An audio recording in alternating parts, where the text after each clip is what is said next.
पत्रिका छापूनशी आईली आणि नातेवाईकांची नावात राहिली,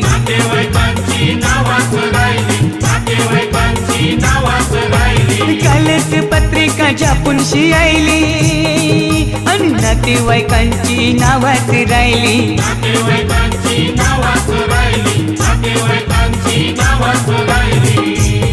तुम्ही राग नाही ठरावचा यो अवतन जगदीशचा, माझी ताईचे लग्नाला तुम्ही सगळ्यांनी जेवायचा।